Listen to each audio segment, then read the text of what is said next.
On est ravis de vous accueillir pour parler aujourd'hui de la stratégie à adopter pour fidéliser les primo-licenciés. On sait tous que la fidélisation, c'est un élément essentiel dans la vie de nos structures.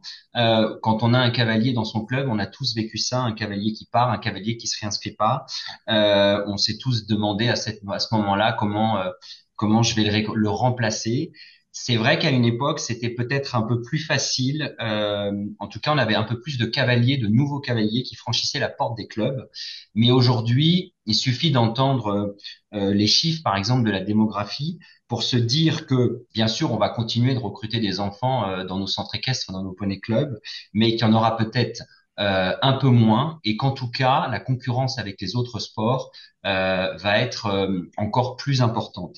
Et c'est là où la fidélisation, elle prend toute son importance. On dépense toujours beaucoup d'énergie à recruter des nouveaux, et c'est important de le faire, mais il faut aussi qu'on pense à fidéliser et à garder nos cavaliers pour redémarrer, j'allais dire, chaque année avec un effectif qui soit pas redescendu de façon trop importante. Sur ces deux publics là qu'on va parler aujourd'hui, on a, dans un premier temps, vous allez voir, on va parler des primo-licenciés. C'est tous les cavaliers qu'on a dans nos clubs qui sont pour leur première année dans nos structures. Et à l'intérieur de ces primos, il y a un public qu'on voulait aussi aborder avec vous. C'est les adultes, le public adulte, qui est une population extrêmement intéressante dans les années à venir, mais qui nécessite peut-être qu'on s'y adresse un petit peu différemment dans notre projet.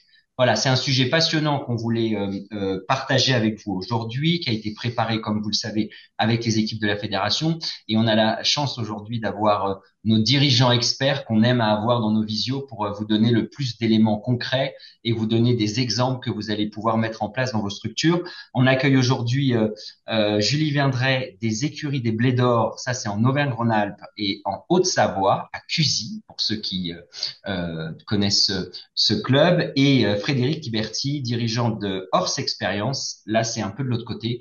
C'est en Loire-Atlantique. On les remercie d'être présents. Ils vont dérouler tout un tas de présentations hyper intéressantes. Côté FFE, on a toujours les équipes de la fédération qui sont présentes. Aujourd'hui avec nous, Jawad Boustani de la direction technique nationale qui est présent avec nous et bien sûr Emma Laondes du service communication et développement qui nous a orchestré tout ça. Je fais pas plus long pour qu'on puisse démarrer. Vous oubliez pas, Emma vous l'a rappelé, tout ça c'est enregistré, ça sera mis en ligne après si vous voulez le revoir sur YouTube.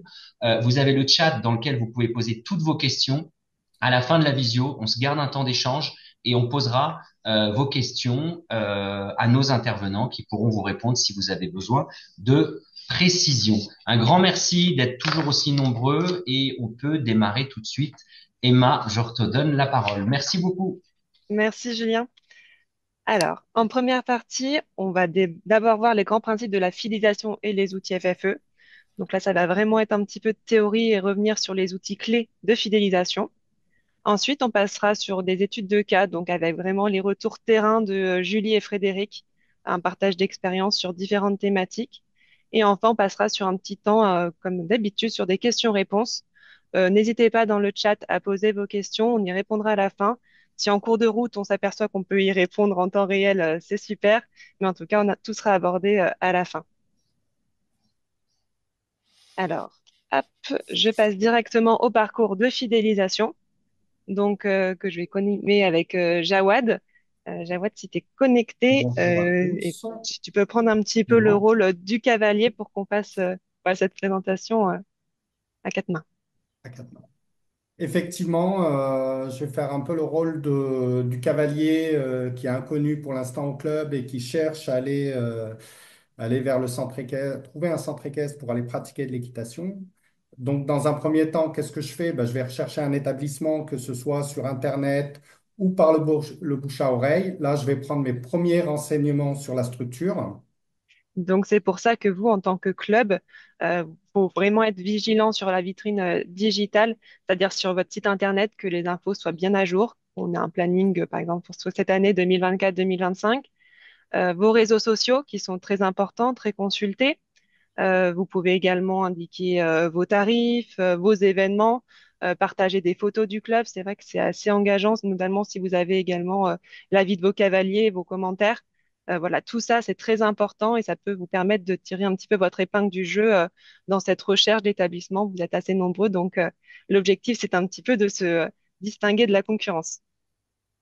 Du coup, pour ma part, je vais pouvoir faire une comparaison des différentes offres, les différentes pratiques qui peuvent être proposées dans ce centre équestre ou dans l'autre, les commentaires et avis des internautes sur Internet, les prix. Je vais faire une comparaison entre, un, mes attentes et deux, ce que vous proposez.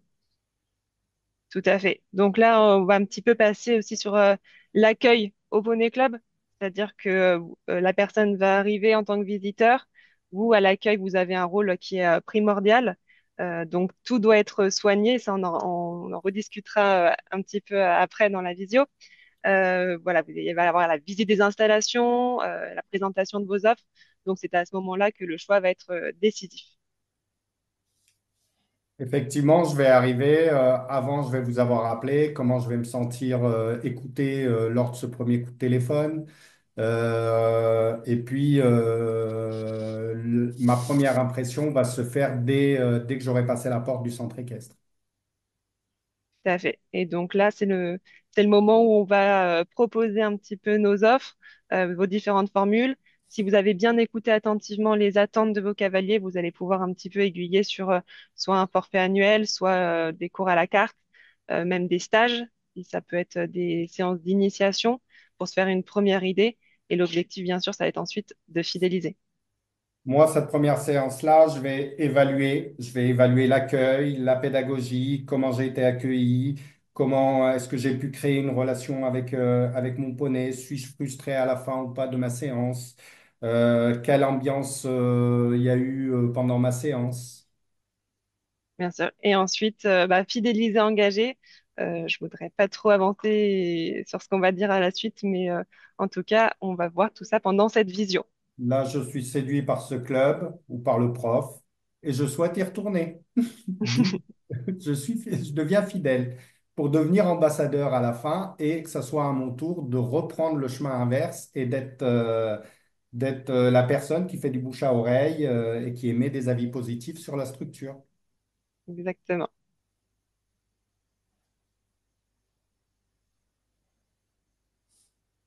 Donc, on a pu récupérer quelques données chiffrées. Jawad, je te laisse les présenter. Oui. Super. Effectivement, si on regarde, on parlait des primo-licenciés tout au début. Si on regarde l'évolution du renouvellement des licences de ces primo-licenciés, on s'aperçoit que entre 2022 et 2025, on est passé de 130 000 primo-licenciés à 82 000 primo-licenciés. C'est-à-dire que plus on avance dans le temps, et moins on arrive à recruter de nouvelles personnes dans les centres équestres. Après, il faut savoir qu'une personne sur deux de ces primo-licenciés renouvelle sa licence. Ça veut dire qu'on perd, en tout cas pour l'année 2025, on aura perdu 40 000 cavaliers qui sont venus dans nos clubs et qui ne reviendront pas l'année suivante. Si on regarde la courbe des natalités, comme l'a souligné Julien au départ, on s'aperçoit que en 2002, on avait 13 pour 1000 naissances. En 2024, on n'est plus qu'à 10 000, donc cette courbe est en forte chute. Et donc, ça nous impose à nous d'aller chercher vraiment les futurs cavaliers plutôt que d'attendre qu'ils viennent d'eux-mêmes dans nos clubs.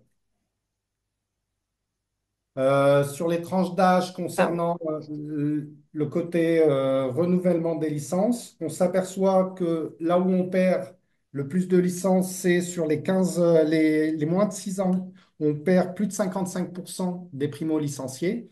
Cette perte est aussi due à la génération Z, à la génération zapping, où effectivement les cavaliers vont de plus en plus chercher à toucher à tout. Et par contre, on perd plus de 60% chez les 15-25 ans, ce qui est vraiment énorme. Si on arrive à fidéliser l'ensemble de ces cavaliers-là qui ne renouvellent pas leur adhésion l'année suivante, si on y arrive, on aura forcément plus de clients et plus de cavaliers. Alors, si on s'intéresse un petit peu plus aux raisons d'arrêt de la pratique, on a mené une enquête auprès des licenciés 2024 qui n'ont pas encore renouvelé à ce jour leur licence. En première raison d'un arrêt de l'équitation, ça, on va retrouver un emploi du temps. Ils ne trouvent plus le temps de venir monter à cheval, ou en tout cas, ça ne s'adapte pas correctement à leur emploi du temps. Ensuite, on a des raisons financières, donc avec un budget qu'ils estiment trop important. Ensuite, bien sûr, des raisons de santé, avec une peur de la chute qui peut être un peu plus importante. Ensuite, on va avoir la pédagogie, l'ambiance, l'offre d'activité inadéquate, 15%. Donc ça en fait même la troisième raison. Et enfin, autre activité, donc des personnes qui souhaitent pratiquer d'autres sports.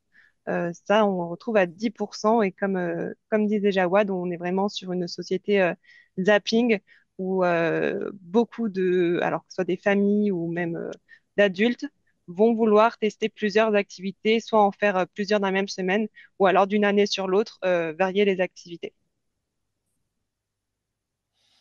Sur l'ensemble de ces facteurs-là, il y a énormément de choses sur lesquelles nous, les centres équestres, on peut avoir des effets.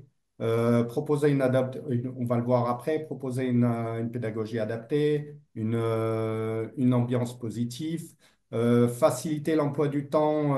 Peut-être que certains, c'est parce qu'on propose des séances qui ne leur correspondent, les heures de séance ne leur correspondent plus. Si on arrive à les écouter mieux et à adapter un peu nos horaires, peut-être qu'on en perdrait moins. Tout à fait.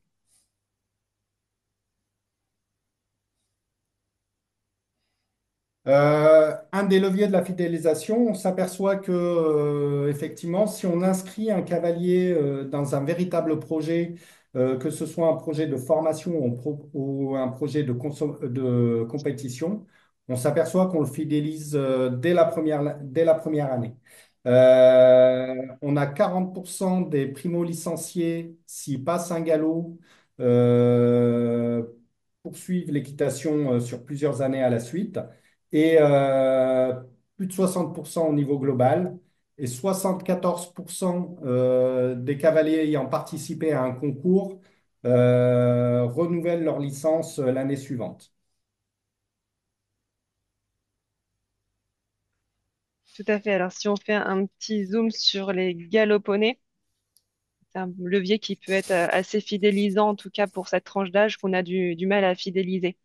Surtout pour les moins de 6 ans où effectivement le niveau galop 0 à niveau galop 2 a été redivisé en 6 niveaux de galop, ce qui vous permet d'avoir une progression quasiment sur 6 ans à un galop par an et qui sont vraiment adaptés aux jeunes et qui permettent donc cette fidélisation aussi.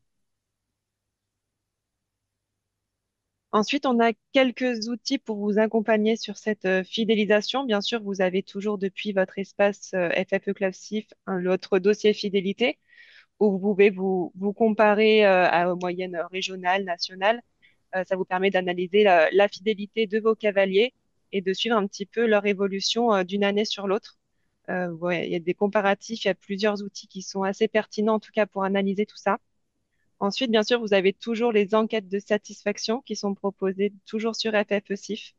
Vous pouvez créer facilement vos questionnaires. Vous avez également des modèles types qui sont à votre disposition. Ça vous permet d'envoyer facilement voilà, votre enquête de satisfaction à vos cavaliers sans avoir trop de techniques à réaliser. Et ensuite, bien sûr, vos opérations de développement qui sont organisées tout au long de l'année. Là, on a démarré sur Cheval de Pâques. Au mois de mai, vous aurez la fête du poney, tout en n'oubliant pas, bien sûr, les opérations de tourisme équestre au mois d'avril et de mai. Et bien sûr, en septembre, l'opération phare, qui est la journée du cheval.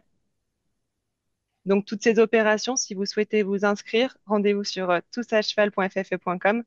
L'équipe de communication vous accompagne dans l'organisation de votre événement. Alors, on va passer un petit peu sur du concret avec les témoignages de Julie et de Frédéric. Et bien sûr sur un premier socle qui nous paraît tout à fait important, qui est la pédagogie et la qualité de l'enseignement. Ça va vraiment être un pilier, en tout cas sur la fidélisation de vos primo-licenciés. Et pour ça, on a bien sûr à ne pas négliger l'accueil. Donc, Julie, si tu es avec nous, est-ce que tu peux nous expliquer comment tu organises ton espace accueil, qui est présent, où est-ce qu'il se trouve dans ton club? Eh bien, bonjour à Ah, tous. on Donc, je me t'entend très mal, Julie. présente, Julie Vendray, Mince, on t'entend très mal, Julie. gérante et monitrice donc, aux écuries des Blés d'Or. Donc, comment j'organise un petit... Vous m'entendez? Là, on t'entend mieux. Super, pardon, excusez-moi. Du coup, j'ai un petit bureau d'accueil où moi, dirigeante, j'essaie d'être présente les mercredis et samedis. J'ai organisé un peu les cours de manière à me libérer les mercredis et samedis pour accueillir les cavaliers. Après, on a deux salles de club où les cavaliers peuvent voilà, prendre le goûter, faire des apéros pour les adultes. Donc, j'essaye vraiment de me libérer un maximum de temps les mercredis et samedis. Je sais que c'est pas forcément évident. Mais voilà, moi, j'ai réussi à m'organiser pour accueillir les nouveaux cavaliers et tous les cavaliers et parents. D'accord. Et comment se déroule pour toi la première rencontre avec un visiteur, quelqu'un qui n'est jamais venu dans ton centre équestre? Alors, donc souvent, soit la prise de rendez-vous est prise par téléphone ou par mail, soit c'est quelqu'un qui passe. Donc, j'ai vraiment essayé d'avoir un tableau d'affichage avec toutes les informations, tarifs, heures d'ouverture, planning, pour que si vraiment je suis pas disponible, la personne ait les informations directement. Sinon, si on a pris rendez-vous, donc moi je l'accueille, enfin, on lui fait faire une visite des infrastructures, de la sellerie, on explique le fonctionnement des cours et après il est pris en main par la suite sur son premier cours par les moniteurs. Alors, j'imagine qu'il y a un accueil qui est un petit peu différent si c'est un enfant, un ado, des adultes. Est-ce que tu mets des choses en place différemment? Alors, bah, effectivement, après, bah, souvent l'enfant ou les adolescents vont venir avec les parents, donc on prend le temps d'expliquer autant à l'enfant qu'aux parents le fonctionnement, notre pédagogie, la présentation des poneys et de leur mode de vie. Après, quand c'est des adultes, je crois qu'on va y revenir un peu après sur la réunion. Bah, c'est vraiment un public qui a besoin de comprendre et qui va poser beaucoup de questions. Donc, on adapte un petit peu l'accueil en fonction. Après, on va quand même voilà, faire visiter, mais on va adapter un petit peu la présentation en fonction du public, les parents, les adultes et les enfants. D'accord. Tu parlais d'une réunion, tu organises des temps de convivialité ou des temps d'échange d'informations avec les nouveaux arrivants? Alors oui, bah nous, on profite un petit peu. Moi, ma rentrée des cours est un petit peu décalée et mi-septembre, et généralement, ça tombe en même temps que la fête du cheval. Donc, on se sert un petit peu de l'événement du fête du cheval pour organiser un pot de bienvenue, de présentation des projets de l'année, présentation de l'équipe, présentation des travaux s'il y a eu. Donc voilà, on se sert un petit peu de la fête du cheval comme support pour un pot de bienvenue. Et après, tout au long de l'année, soit on a voilà, la fête du club, les petits apéros entre adultes, pour essayer un petit peu de réunir tout le monde. Ok, super. Alors, une fois qu'ils sont bien accueillis, on va passer plutôt à l'explication des premières séances. Euh, Comment tu intègres les nouveaux dans une séance où tu as déjà des anciens cavaliers, puisque j'ai cru comprendre que tu étais souvent complète quand même. Donc, les nouveaux, il faut qu'ils s'intègrent plutôt facilement. Alors oui, bah souvent, du coup, il y a eu la première visite avant. Et souvent, j'essaye d'avoir un ancien cavalier qui prend un petit peu sous le coude les nouveaux cavaliers pour l'aider à préparer ou un stagiaire. Nous, on travaille aussi avec les APB, les animateurs podémédévoles, ou les élèves moniteurs qui viennent intégrer un petit peu les nouveaux. Et puis voilà, on fait la présentation au groupe aussi pour pas qu'ils se sentent trop perdus. Donc souvent, bah, les autres du groupe sont assez accueillants. On n'entend pas très bien la fin. Pas de souci. Euh, cette Vous première m'avez entendu? séance avec les débutants, cette première séance avec les débutants, c'est toi qui l'anime ou c'est d'autres enseignants débutants Euh, alors moi, c'est vrai que... Oula, vous m'entendez? Oui. Oui, J'ai la chance d'avoir des moniteurs qui sont un petit peu formés par rapport à un public précis. Donc, j'ai une monitrice qui est un peu spécialisée dans les débutants et les jeunes, une monitrice qui est un peu spécialisée dans les adultes. Donc, c'est vrai que c'est important sur les débutants, je pense, d'avoir des moniteurs qui sont formés sur la pédagogie et sur la psychologie de l'enfant, des peurs, autant que pour les adultes, je pense. Frédéric, toi, c'est Effectivement. quelque chose Pardon, Vas-y, vas-y, vas-y. j'allais interroger Frédéric un petit peu aussi sur les adultes et les premières séances. Alors, sur les adultes et les premières séances, donc déjà quand il y a une personne qui arrive dans un cours, je prends le temps de la présenter aux autres cavaliers et je laisse le temps aux autres cavaliers de se présenter, de manière à ce qu'elles se sentent intégrées au groupe directement et si c'est possible, de faire un pot après pour intégrer cette personne. Ensuite, pas grand-chose d'original par rapport à Julie, elle va être accompagner cette personne de manière à trouver les choses facilement, qu'elle n'ait pas à chercher où est le montoir, où est la sellerie, et puis aussi accompagner sur la présentation du cheval, qui est ce cheval et ce que ce cheval aime en particulier. Donc il y a vraiment cette disponibilité et aussi ce désir d'accueillir les gens tels qu'ils sont. Il y a pas de cavalier plus important que d'autres. Tout en sachant que dans mes cours, moi, j'avais un mélange dans le public adulte aussi de personnes en situation de handicap. D'accord. Et comment tu faisais pour les intégrer facilement au groupe? Est-ce que... Les personnes en situation de handicap, Oui, hein. Alors l'intégration est très facile, hein, parce que elles vont. Alors ça dépend des handicaps, hein. Il y a des handicaps mentaux, des handicaps moteurs, hein. Quand il s'agissait de handicaps mentaux, finalement, le contact était assez facile et c'était, il y avait une solidarité qui se créait, alors que j'amenais, mais qui s'engageait facilement aussi, où les cavaliers valides allaient aider les cavaliers en situation de handicap. Donc en plus, c'était valorisant pour les cavaliers valides de pouvoir aider les cavaliers en situation de handicap. Et c'était agréable pour les cavaliers en situation de handicap de pouvoir avoir une activité avec des cavaliers valides. d'accord. Jawad, tu voulais ajouter quelque chose Bon, tout à l'heure? bien.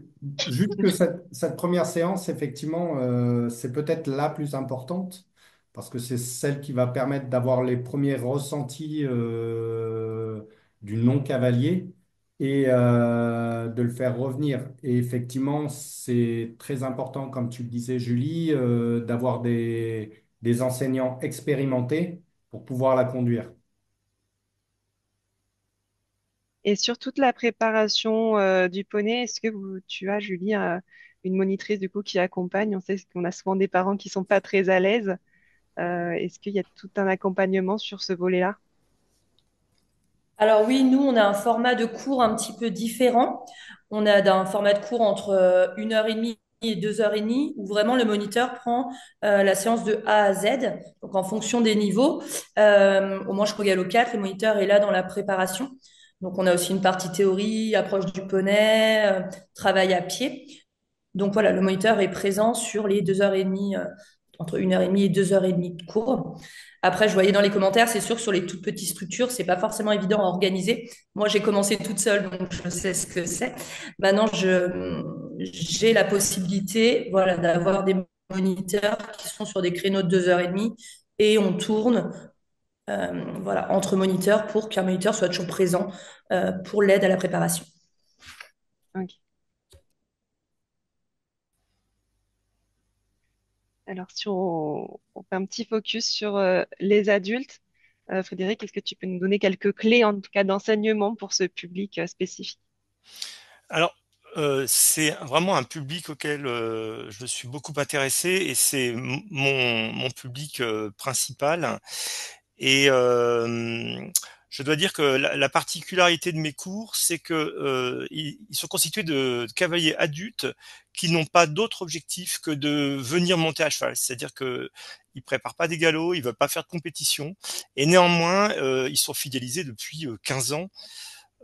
Donc la particularité du public adulte, c'est que d'une part, il faut prendre en compte leurs limites physiques et leurs besoins de sécurité, chose qu'on aura moins à prendre en compte chez les enfants et les ados.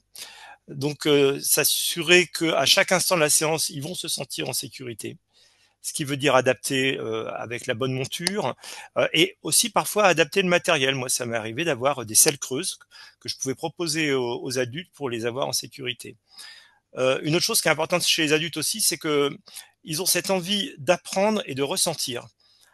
Or, le ressenti chez l'adulte passe surtout par la compréhension, c'est-à-dire qu'ils ont besoin de comprendre ce qui va se passer avant de ressentir. Donc, je peux pas dire à un adulte, bon bah réfléchis moins et sens, parce qu'il va pas fonctionner comme ça. Je vais devoir lui expliquer qu'est-ce qui va se passer, et ensuite, ça va lui permettre d'accéder au ressenti. Et aussi, les adultes ont une vision du monde que j'intègre. Par exemple, les adultes vont être très sensibles à la question du bien-être animal. Donc c'est quelque chose que je vais intégrer dans ma pédagogie. Ils ont une philosophie de vie et ça, je l'intègre aussi à ma pédagogie. D'accord, très bien.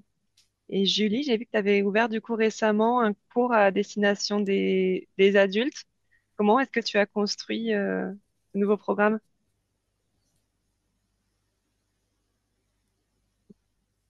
Pour moi, excusez-moi, j'ai des petits problèmes de réseau, je l'avoue, je suis en formation en même temps, du coup, je m'adapte.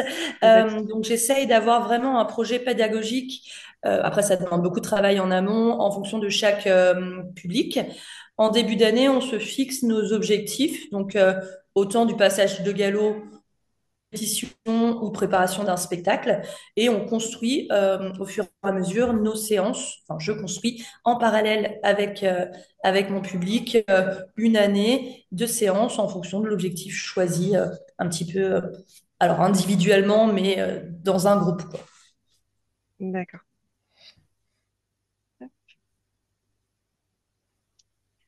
Alors du coup, on a vu que les objectifs et l'individualisation, en tout cas des projets, étaient quelque chose d'assez important, en tout cas dans un processus de fidélisation. Avec Jawad, on a vu que les galops étaient un vrai levier, l'intégration dans une équipe compétition. Julie, tu organises pas mal un circuit de compétition, il me semble plus précisément. Est-ce que tu peux nous expliquer en tout cas comment tu arrives un petit peu à fidéliser grâce à la mise en place de ce challenge, qu'il soit interne ou externe? Alors oui, donc j'ai un public aussi qui peut être axé un petit peu compétition. Moi, je laisse un peu le choix. Voilà, j'oblige pas à faire de la compétition, de passer des galops, mais sur mes cavaliers un peu intéressés par la compétition, on essaye de se faire des petits objectifs, soit effectivement en interne. Là, j'ai fait par exemple Equifen Hunter pour que les plus jeunes puissent faire l'Equifen, commencer la compétition, et le Hunter pour les plus téméraires.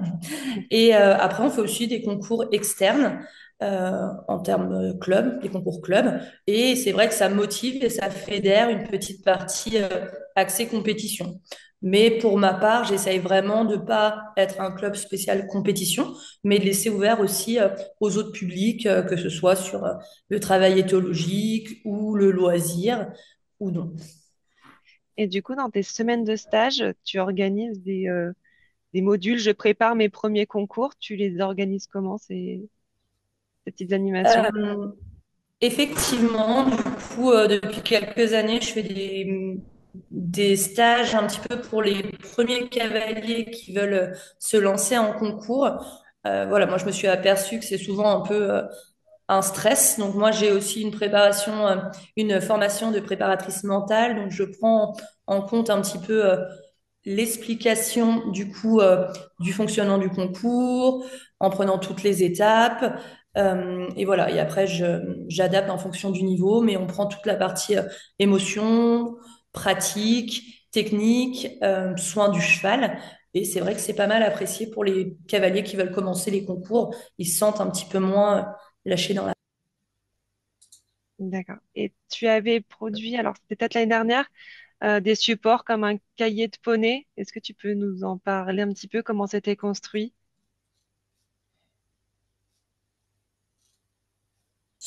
Alors effectivement, moi je me lance toujours plein de défis chaque année.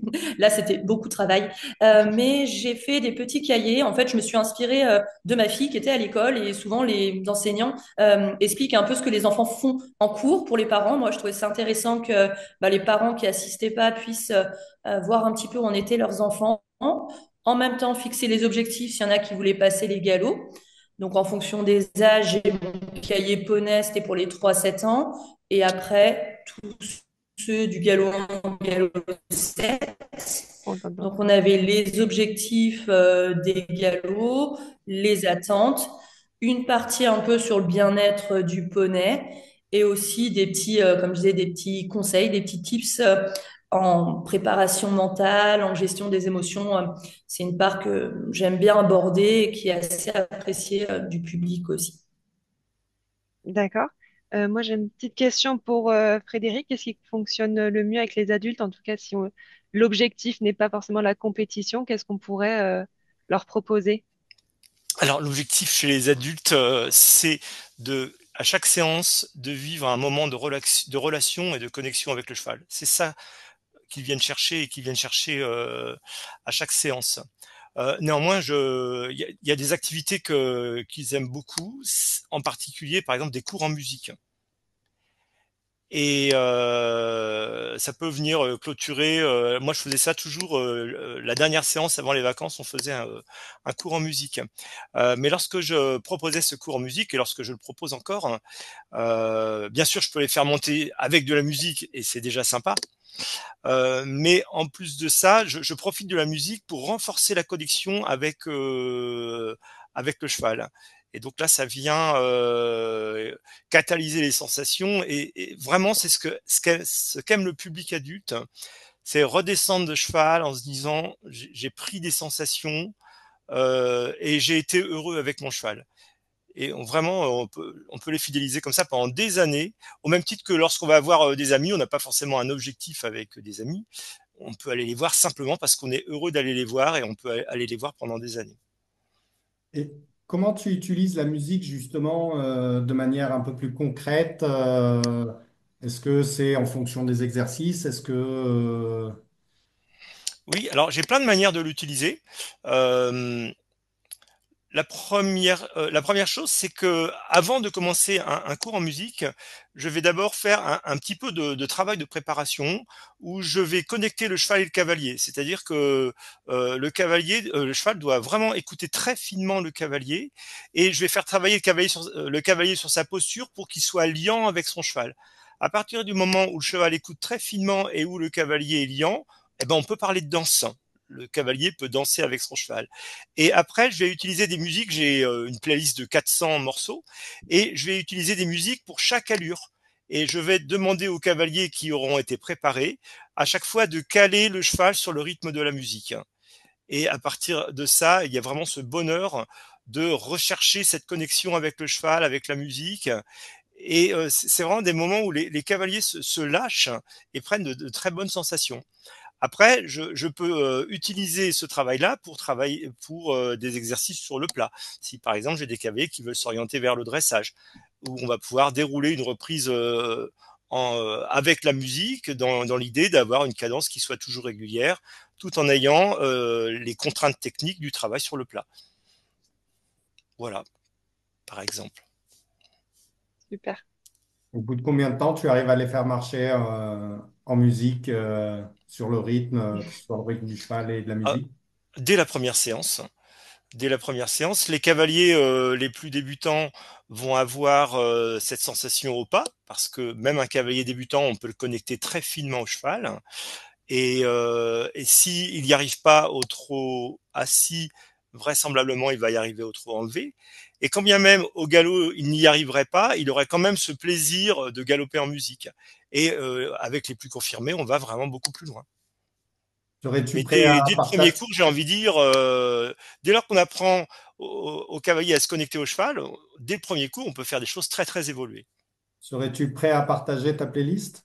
C'était une des Ah questions oui, du oui, chat. tout à fait. Je serais prêt à partager. J'ai 400 morceaux quand même, mais je suis tout à fait prêt à la partager. Et alors, en plus de ça, les cavaliers, je pouvais leur dire aussi, bah écoutez, dans la prochaine séance, on travaille en musique. Venez avec vos musiques. Et comme ça, on va les essayer et on voit ce qu'on peut faire avec. Alors en plus, ils sont super contents parce qu'ils vont pouvoir monter avec leur musique préférée. Et le summum du summum, c'est quand j'organisais ça à la plage au coucher de soleil. Je venais avec une énorme sono et les cavaliers, alors là c'était les plus confirmés quand même, c'était pas les primo-accédants, mais les moins confirmés, ils venaient voir en tant que spectateurs. Et puis bah, les gens à la plage, ils venaient voir aussi, et puis parfois ils dansaient pendant que les cavaliers montaient, enfin, c'est très agréable. Merci.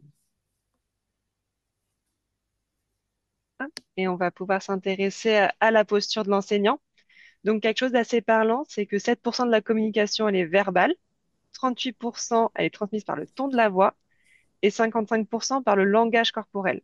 Donc là, la posture de l'enseignant, elle va être assez essentielle pour voilà, créer une atmosphère propice à l'apprentissage. On avait parlé du triangle pédagogique cheval, cavalier, enseignant. Quelle place vous accordez aux parents, par exemple, lors des séances? Julie, Je Frédéric. dirais. Alors oui, moi c'est un petit peu spécifique. J'essaye de mettre le parent, alors pas de côté, mais de privilégier un petit peu effectivement. Il y a beaucoup d'interactions déjà entre le moniteur, le cheval et le cavalier. Surtout sur les jeunes enfants, c'est un petit peu compliqué pour ma part, en tout cas, d'impliquer le parent. Pour les adolescents, bah, c'est pareil. Des fois, ils sont un peu en confrontation. C'est On un petit t'entend peu très mal, Julie. compliqué. Donc, moi, c'est vrai que je privilégie un petit peu euh, l'absence du parent. Après, pour autant, il va être bon ou pas. On va discuter avec eux plutôt avant ou après le cours. Mais pendant les cours, on essaye un petit peu de les inviter à aller boire un café ou de faire une petite promenade plutôt. D'accord. Julie, est-ce que tu pourrais te remettre, tu sais, à l'endroit où tu étais tout à l'heure, avant que la visio elle commence, pour qu'on Ok, t'entende un j'y petit peu vais. mieux le temps que Frédéric Pardon, intervienne. j'y vais. Merci. Alors de mon côté, je travaille, ça fait longtemps que je ne travaille plus avec des enfants. Néanmoins, lorsque je travaillais avec des enfants, je m'apercevais que dès lors que l'enfant était heureux à Poney, ben, le parent, il était heureux de voir son enfant heureux. Et parfois, il m'arrivait de devoir rassurer les parents parce que, par exemple, l'enfant n'avait pas le poney qu'il aurait voulu avoir. Bien sûr, j'entends cette demande, mais parfois, on n'a pas le choix. Et je rassure le parent en lui disant, mais vous allez voir, ça va vraiment bien se passer avec ce poney. Et je faisais en sorte que ça se passe bien. Et dès lors que ça se passe bien avec l'enfant, bah, le parent, il était complètement satisfait. Oui. Est-ce que tu as noté, voilà, une différence dans le terme de langage? C'était une pédagogie qui est très positive, tournée vers l'encouragement. Oui, tout le temps, tout le temps. C'est ce que je dis à mes cavaliers. L'équitation, c'est pas grave. Donc quoi qu'il arrive, soyons heureux et gardons notre humour. Et dans ma pédagogie, quand le cavalier réussit quelque chose, c'est toujours grâce à lui. Et si jamais ça marche pas, c'est toujours de ma faute. C'est-à-dire que et c'est à moi en tant qu'enseignant de lui donner les clés pour y arriver. Donc je suis dans et en plus c'est vrai, c'est-à-dire que le cavalier il vient apprendre. Si à un moment il a une difficulté, c'est à moi d'apporter la solution. Donc c'est mon problème, ma faute, ma responsabilité. Par contre, quand il y arrive, c'est lui qui est sur le dos du cheval, donc c'est grâce à lui. Euh, donc ce côté positif, je le garde tout le temps. Et comme j'organise mes séances de manière à ce que les choses soient simples, je leur demande des choses très simples, mais très très bien faites, très précises. Donc ils vont toujours y arriver. Et je m'arrange toujours pour que si un objectif n'est pas atteint, je redescends de manière à être sûr que le cavalier y arrive. Il faut vraiment qu'il rentre avec un exercice réussi. Et on plaisante beaucoup, on rit beaucoup pendant nos séances. Ça, j'en doute pas. Est-ce que tu m'avais parlé d'un exemple en Vendée? Est-ce que tu pourrais nous le partager sur la place des parents si on revient un petit peu en arrière? Ah oui, c'était très intéressant. J'ai une collègue qui avait organisé pendant les cours poney, parallèlement aux cours poney, elle proposait aux parents des cours de relation avec les chevaux. Alors ces cours de relation, alors, est-ce que c'était une autre monitrice ou une élève monitrice qui les menait, je ne sais pas. Néanmoins, elle apprenait aux parents à s'occuper des poneys ou des chevaux qui ne travaillaient pas, et à faire des pansages, par exemple, en étant attentif aux réactions du poney et d'adapter leur manière d'agir aux réactions du cheval. Et les parents, ils trouvaient ça merveilleux parce que ils se rendaient compte de la relation qui existait avec le cheval et le poney, et, et combien cette relation, elle fait du bien. Et parfois, des parents qui avaient des envies de performance avec leurs enfants se rendaient compte que cette question de la relation, finalement, elle est aussi importante. Et ça permettait ensuite, dans les cours montés, avec les enfants, de mieux intégrer cette notion de relation, parce que eux-mêmes l'avaient ressenti de leur côté. En plus de ça, ces cours, en fait, les parents payaient cette séance, hein, donc c'était quelque chose de payant. Euh, Ils étaient ravis de le faire, et les chevaux, ça leur faisait du bien. Et le vétérinaire disait, ce que vous faites, c'est très bien, mais le problème, c'est que je viens beaucoup moins souvent. Et toi, Julie, tu as quelque chose pour occuper les parents pendant les séances? T'as une petite salle comme un petit clubhouse ou quelque chose en tout cas où ils peuvent attendre? Ah, effectivement, nous, on a deux salles, une avec vue sur la carrière depuis pas longtemps et une avec une vue sur le manège, avec un café, donc enfin une machine à café. Donc c'est un peu la seule occupation pour l'instant que j'ai avec les parents. D'accord. Effectivement, les parents sont les prescripteurs et si on les séduit et qu'ils passent un bon moment au centre équestre, ils n'hésiteront pas à ramener leurs enfants.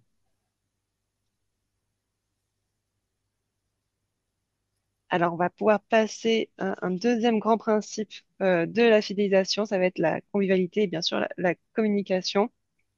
La communication qui doit être quand même assez régulière pour vraiment intégrer vos cavaliers à la vie du club, qu'ils se sentent vraiment engagés, consultés même. Julie, toi, tu as un groupe WhatsApp, tu communiques comment avec tes cavaliers? Alors, effectivement, moi, je suis pas mal sur les réseaux, donc Facebook, Instagram. On communique aussi par un mailing. Et depuis cette année, j'ai lancé un groupe WhatsApp. Alors après, c'est vrai qu'il faut suivre un petit peu parce qu'il y en a qui vont communiquer sur WhatsApp, d'autres sur le mail, d'autres par SMS. Mais c'est vrai que WhatsApp, c'est pas mal. Il y a une communauté, une grande communauté. Et après, on fait des sous-groupes, comme c'est noté là, concours, bénévoles, propriétaires. Donc c'est pratique. Après, c'est vrai qu'il faut suivre un petit peu où les gens communiquent. Mais WhatsApp, c'est assez pratique. Et du coup, les nouveaux cavaliers, tu les intègres directement à ces groupes de messagerie? Alors oui, alors c'est vrai que le WhatsApp, il est tout nouveau. Donc j'ai rajouté les personnes que j'avais. Après, j'avais affiché au niveau du montoir, là où les gens viennent et à l'accueil, le QR code qu'ils pouvaient Ok. scanner pour aller directement rejoindre cette communauté. Et est-ce que tu as l'habitude de les interroger un petit peu sur les réseaux, sur, je sais pas, des idées d'animation, des événements, des concours? Alors, oui, effectivement, moi j'utilise Google Form. C'est Ok. une application de sondage qui est pour moi très pratique, souvent sur soit les stages ou à la rentrée sur des activités ou des animations qu'ils aimeraient bien qu'on lance. Ok. Et il y a un réseau que tu privilégies particulièrement, plus Euh, Alors moi, je suis plus à l'aise sur Facebook. Heureusement, j'ai des jeunes moniteurs qui sont de plus en plus sur Instagram parce que quand on les écoute, voilà, Facebook, c'est un peu plus pour les adultes, pour les vieux, et Instagram un peu plus pour les jeunes. Maintenant, ils ont même lancé un TikTok. Alors ça, c'est vraiment mes moniteurs. Je suis moins calée. Moi, je suis plus Facebook. Alors, j'ai vu une question, je me permets. C'est vrai que pour mes affiches, je fais beaucoup d'affiches et j'utilise le logiciel Canva. C'est très pratique, moi, je trouve, pour les affiches. Une fois qu'on l'a pris en main, c'est ludique, il y a plein de choix et c'est assez pratique. oui, et la version gratuite est quand même bien développée. Donc, si vous souhaitez faire des visuels, c'est assez intuitif. Ouais. Il faut savoir Euh, que nous, on a l'assos et avec l'association, on peut demander la version pro gratuite aussi. ok, Voilà. d'accord. Ok. Est-ce que tu as déjà utilisé peut-être les enquêtes de satisfaction sur FFE Club SIF? Pas encore? Pas encore. Je Pas l'ai vu, encore? mais pas encore. D'accord. En tout cas, ce qui est intéressant par rapport à un Google Form traditionnel, c'est que vous allez avoir les listes automatiquement générées avec vos licenciés à jour, etc., avec leurs coordonnées. Donc, Ok. je fais un petit rappel si voilà, c'est un outil qui est proposé par la fédération. Au niveau du projet pédagogique, toi, il est accessible directement sur ton site internet. Est-ce que tu peux nous expliquer comment tu l'as construit? Alors oui, effectivement, il y a 3 ans de ça, j'ai voulu changer un petit peu le format de mes cours et j'ai trouvé que ça pouvait être un petit peu compliqué de compréhension. Du coup, j'ai vraiment pris le temps On ne t'entend pas du tout, Julie. Pardon, d'expliquer un je ne sais pas si tu peu m'entends. ce projet pédagogique où on, à côté de ça, effectivement, vraiment désolée, je me promène un peu partout. Vous m'entendez? Oui, peut-être Ça va mieux? en désactivant ta caméra, ça va nous permettre de gagner un petit peu de réseau. Oupsie, bougez pas. Est-ce que vous m'entendez? Pas très bien. Non, Oups, je suis désolée, je me promène un peu. Vous m'entendez? là, très Oui. bien. Pas trop. Toujours pas. Là, c'est bien, Julie. Ah, je bouge plus. Parfait. Donc j'expliquais que oui, j'ai des cours où il y a l'heure de pratique. Et à côté de ça, j'ai mis un temps soit de théorie. Donc il y a aussi du travail à pied, mais c'est souvent collé à l'heure de pratique, enfin en même temps que l'heure de pratique. Et après, on va faire des petits ateliers, soit l'échauffement physique, soit la gestion des émotions. Voilà, on a quelques petites thématiques où on aborde sur les 2 heures. Voilà, on ne fait pas qu'une heure de pratique, mais on englobe un petit peu plein de choses. On avait tout à l'heure une question sur le prix pour tes 2h30, 2 heures de séance. C'est le même que 2 fois 1 heure, ou pas? Euh, alors, j'avoue que j'ai fait à peu près 75% du tarif parce que j'ai dit que c'était pas 2 heures de pratique. Par contre, effectivement, il y a un temps de présence du moniteur. Du coup, j'ai coupé la poire en 3 quarts, ce qui revient à peu près à 35 € de l'heure. Après, j'ai différents prix en fonction des publics, les 3-7 ans, les 8-18 et après les adultes. Donc, j'ai pas compté 2 heures de pratique, mais j'ai mis le prix de présence dans le moniteur. Mais c'est vrai que c'est un petit peu compliqué à trouver. Je voulais pas doubler mes prix non plus, quoi. Est-ce que, à travers ce projet pédagogique que tu affiches clairement au club, tu t'aperçois que finalement tu fidélises peut-être mieux tes cavaliers et qui reviennent plus régulièrement et qui cherchent à découvrir peut-être aussi d'autres choses? Alors effectivement, après, c'est un choix parce que du coup, bah, j'ai pu perdre des clients au début, j'ai pu en attirer d'autres, mais depuis que du coup j'ai ce projet pédagogique, effectivement, depuis 3 ans, j'ai gardé les mêmes. Du coup, les primo-licenciés ont renouvelé. Oui, effectivement, ça peut fidéliser plus. Et toi, Frédéric, est-ce que alors, tu as une vision aussi bien particulière, en tout cas, ton projet pédagogique se détache bien. Comment tu l'expliques à tes cavaliers quand ils arrivent? Alors, un projet pédagogique qui est vraiment loisir, et ce que j'explique à mes cavaliers, c'est que dans mes cours, on va en particulier apprendre à être en relation avec le cheval et connecté avec le cheval, et que tout ce qu'ils vont apprendre dans ces cours-là, ils pourront l'utiliser dans toutes les disciplines de l'équitation. C'est-à-dire que je leur explique que le projet, c'est de leur donner les bases de la relation, et qu'après ces bases de la relation, ils pourront l'exercer en tourisme équestre, en saut d'obstacle, en dressage, en équitation western s'ils le veulent.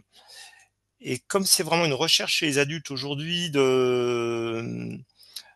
d'apprendre bien sûr à monter à cheval, d'avoir de la technique, mais de s'assurer aussi qu'il y a ce respect, cette connexion, cette relation, eh bien le projet leur parle. Et effectivement, certains vont monter un temps et puis après vont éventuellement monter dans un autre club parce qu'ils vont avoir un autre projet, ce qui pour moi n'est pas grave parce que ce client-là, il n'est pas perdu pour la filière. Moi, j'ai fait mon travail et ensuite, il continue avec un autre cavalier.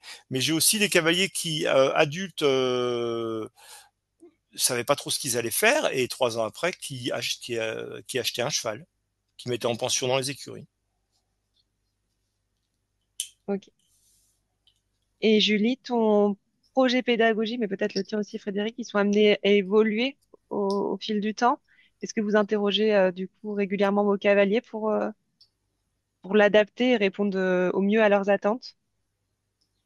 Euh, Alors moi, c'est vrai que souvent mon projet évolue chaque année, mais comme je le dis, c'est vrai que ces temps-ci, je me forme beaucoup, donc le projet pédagogique évolue aussi en même temps que mes formations et ma vision qui évolue aussi de la relation homme-cheval et de l'équitation en général.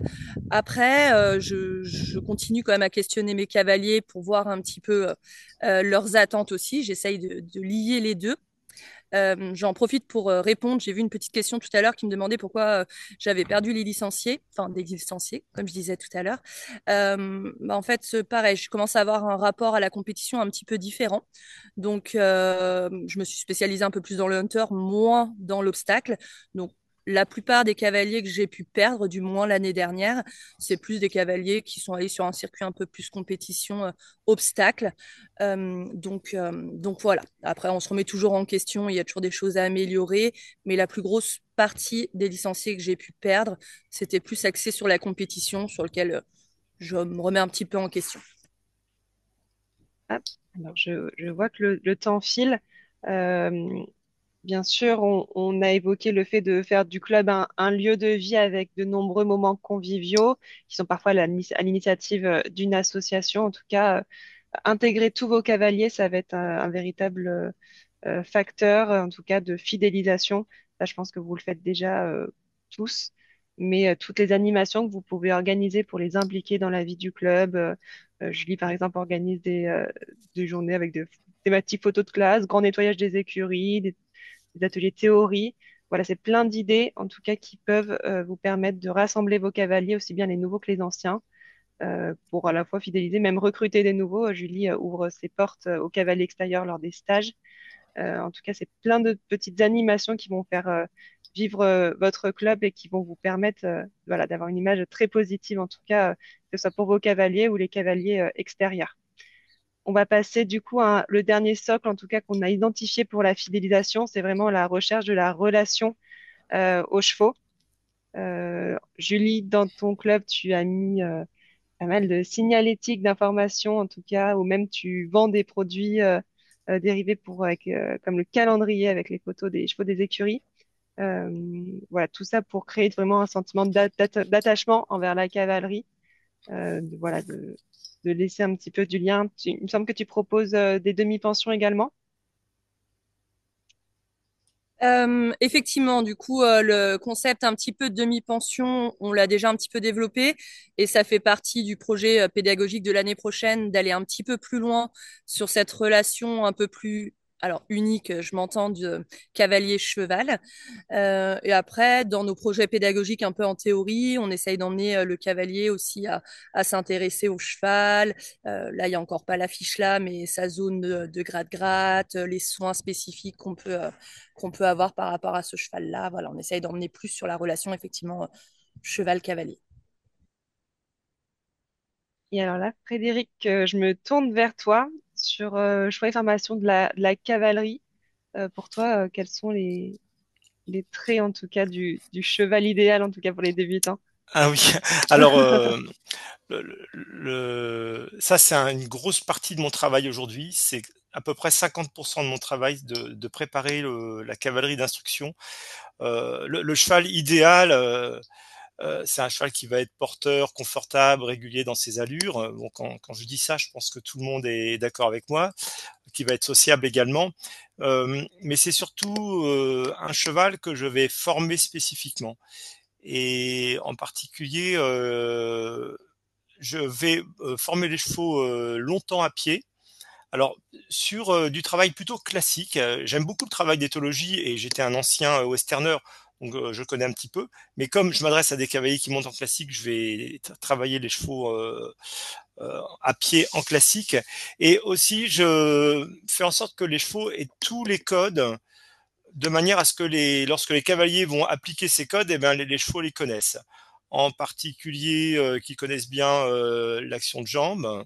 Si je rapproche à peine mes jambes, le cheval doit réagir, que le cheval soit autonome dans ses allures, qu'il puisse galoper sans que j'ai à pousser dedans et en se maintenant tout seul en équilibre, qui connaissent parfaitement la jambe isolée, qu'il puisse déplacer facilement ses hanches et ses épaules, et qu'il freine sans mettre de poids dans la main.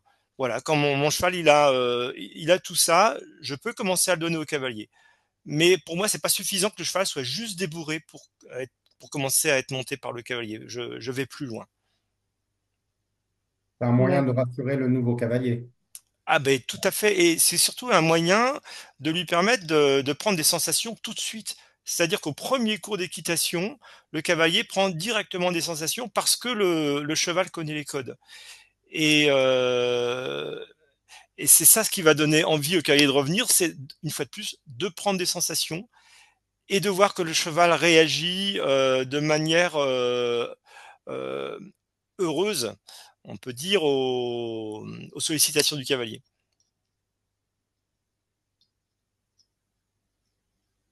Donc on voit que c'est de plus en plus, en tout cas dans les attentes des cavaliers, cette relation avec le cheval. Est-ce que c'est quelque chose que vous ressentez tous les deux au sein de vos établissements?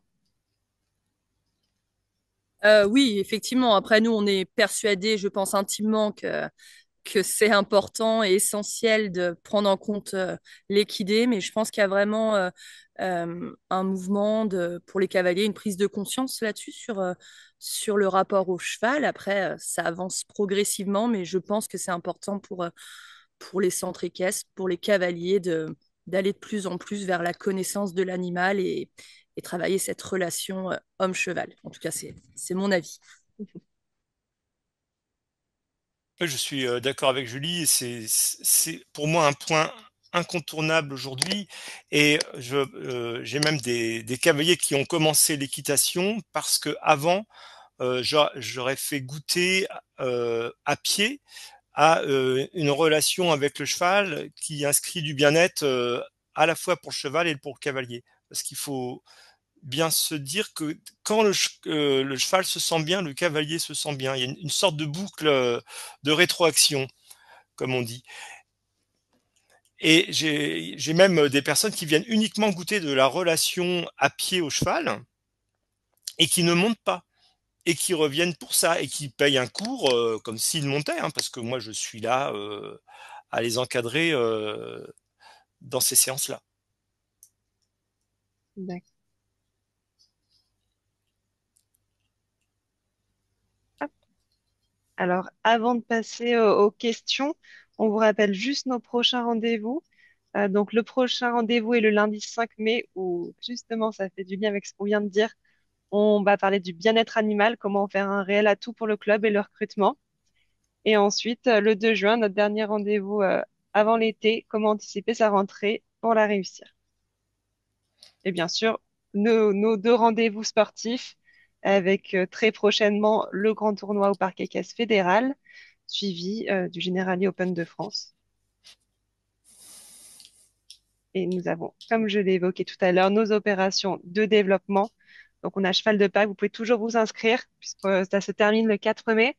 Ensuite, on a la journée de l'attelage, on aura aussi la journée de la randonnée équestre, donc le 20 avril et le 18 mai, et la fête du poney le 18 mai. Toutes les inscriptions sont ouvertes, donc ne tardez pas. Ça nous permet, nous, de notre côté, ensuite de vous envoyer des kits de communication pour anticiper vos événements.